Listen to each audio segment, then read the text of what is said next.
Forget everything you thought you knew about Toyota reliability. The legend? It might just be a myth, or worse, a calculated lie. For decades, Toyota was the immovable object, the car you bought when you wanted it to last forever. You simply couldn't kill it. They built tanks, not cars. But something has shifted, a seismic tremor beneath the surface of what was once considered bedrock.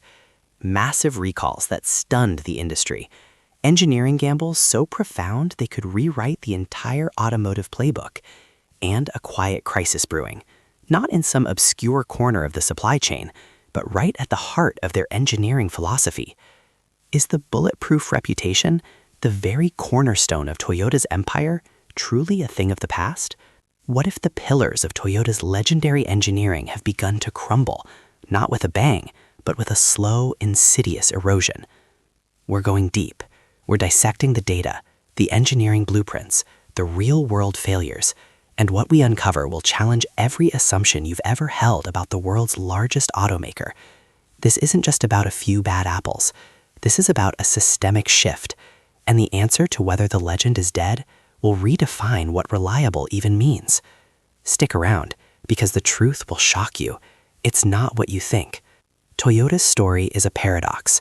For over half a century, it was the benchmark, the name synonymous with durability. Think back, the Land Cruiser J40, J60, J80 series, indestructible. Farmers in remote corners of the world relied on them. UN agencies bought them by the thousands. The 2JZ GE and 2JZ GTE engines in the Supra, bulletproof, capable of handling immense power.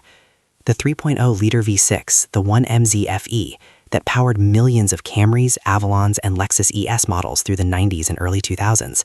You'd hear stories of them hitting 300, 400,000 miles with nothing more than oil changes.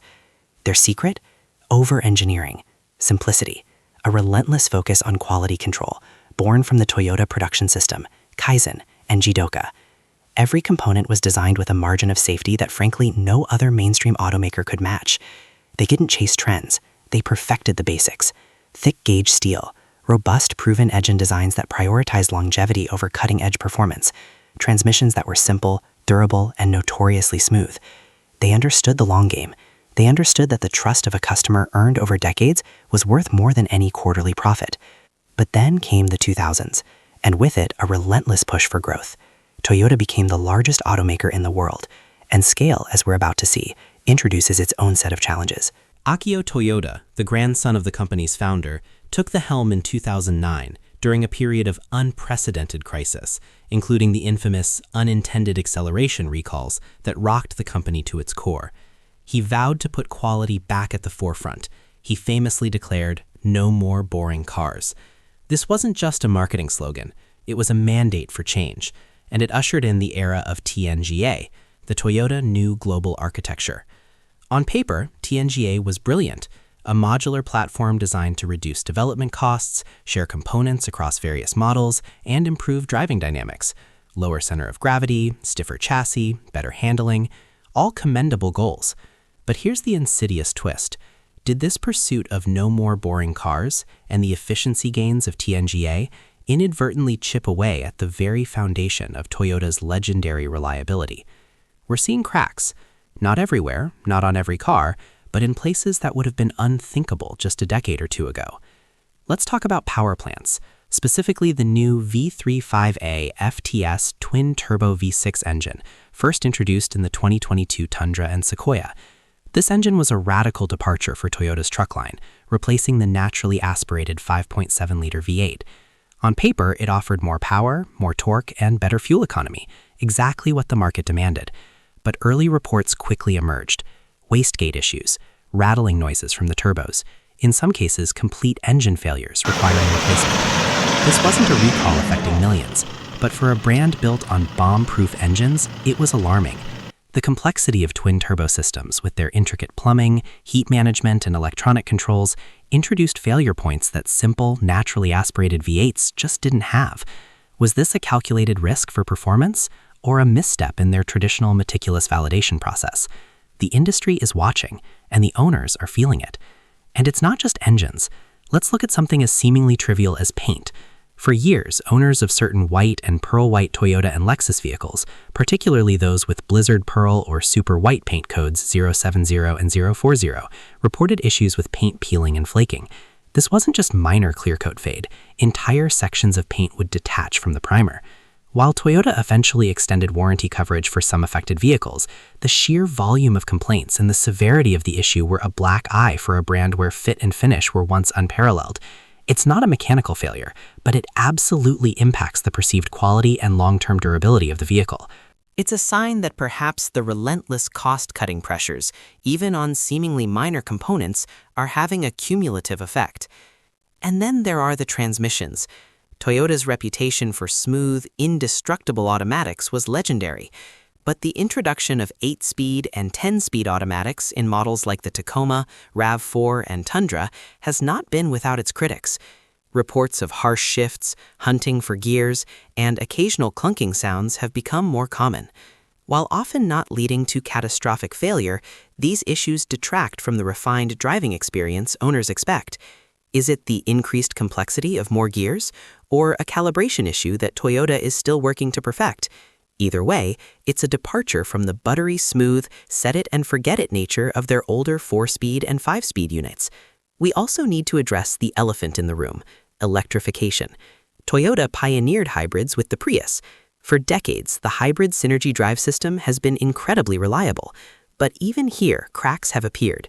Early generation Prius models faced questions about hybrid battery longevity, although many proved surprisingly durable.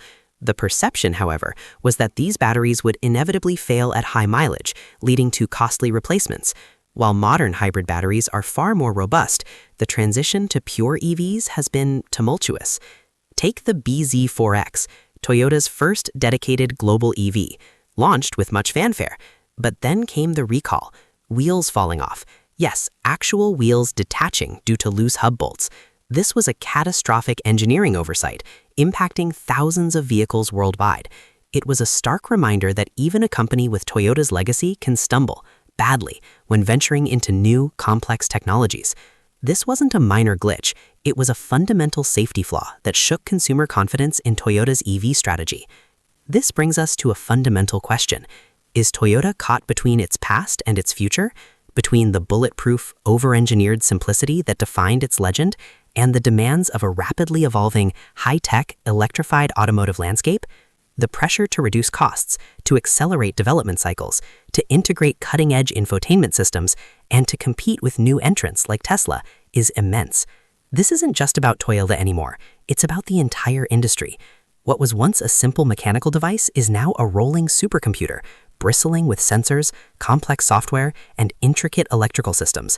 These new layers of complexity introduce new failure points, new vulnerabilities. Toyota, once the master of conservative, proven technology, is now forced to innovate at a blistering pace. Are they sacrificing their core principles on the altar of progress? Consider the philosophy of good enough. Is it possible that Toyota's definition of reliability has subtly shifted from indestructible to good enough for the average ownership period? The average owner keeps a car for 8 to 10 years. If a car lasts that long without major issues, is that sufficient to maintain the brand's reputation, even if it's no longer the 20-year tank of yesteryear? The competition has also caught up. Hyundai and Kia, once considered budget brands, have made massive strides in quality and reliability. Honda consistently ranks high. Mazda is lauded for its engineering simplicity and driver engagement. The gap that Toyota once enjoyed has narrowed dramatically. It's no longer a simple Toyota is the most reliable, period, argument. It's far more nuanced. So to finally answer the open loop we started with, is the legend of Toyota reliability dead? No, not entirely, but it is fundamentally changed. The bulletproof, indestructible Toyota of the past, the one built with massive margins of safety and simple, proven technology, that version of the legend is certainly fading. We are witnessing the evolution, or perhaps the inevitable compromise, of what made Toyota truly unique. They are still among the most reliable automakers, often ranking at the top or near the top in consumer surveys. But the gap between them and the competition has shrunk. The type of reliability has shifted. It's less about mechanical simplicity and brute force longevity, and more about sophisticated system integration and software robustness. The new engineering gambles, particularly in electrification and complex turbocharged engines, introduce new, unforeseen risks. The stakes are higher than ever.